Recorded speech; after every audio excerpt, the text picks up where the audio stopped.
My name is Guy Waits, and this year I will be sailing 27,000 nautical miles, single-handed, non-stop and without assistance, around the world in the Golden Globe Race. The original Golden Globe Race started in 1968. Back then, 9 competitors crossed the start line and only one man finished, the man we know today as Sir Robin Knox-Johnston. In 2018, the Golden Globe Race ran for only the second time, a retro race allowing competitors nothing more than was available to them 50 years earlier. Navigating by sextant, compass and an accurate timepiece, no GPS, no chart plotters or satellite technology allowed. We have purchased Sagamata, a Tradewind 35 yacht, and sailing last year, sailed her single-handed across the Atlantic. In doing so, we have now qualified for this year's race, starting in September the 4th from Les Sables d'Olonne in France. Sagamata is now home in North Yorkshire, out of the water and in the midst of a thorough refit, in preparation for the 8-month challenge we will face together. To date, we have raised half of the £50,000 we need to prepare Sagamata and meet the race entry requirements.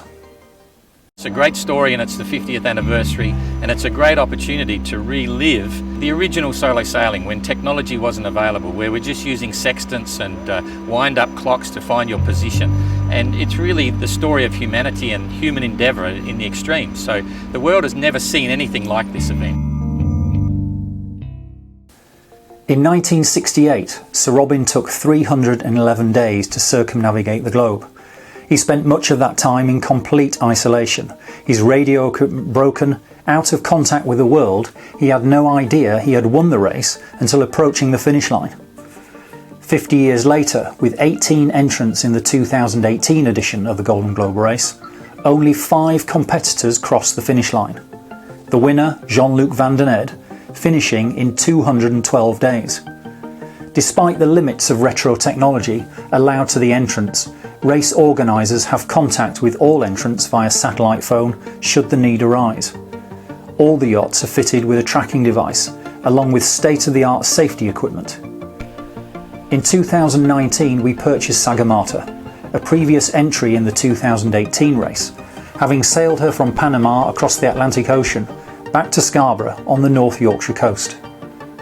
We are now in the midst of an extensive refit, strengthening work for the new mast and rigging, stripping the boat bare of all the unnecessary, creating watertight enclosed areas for reserves of buoyancy, anything to make Sagamata rule compliant, safer and faster than she has ever been before.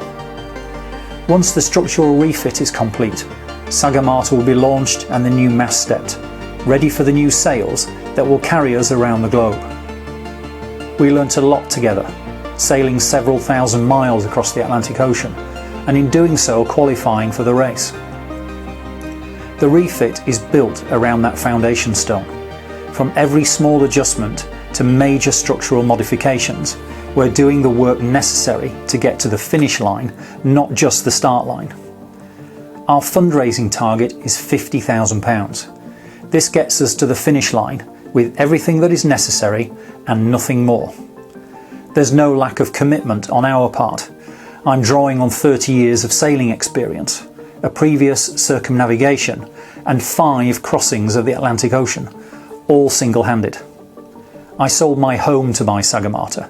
Everything has been invested, including every day leading up to race start on September the 4th.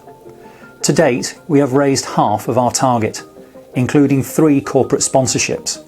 The challenge now is to find a further 5 sponsors.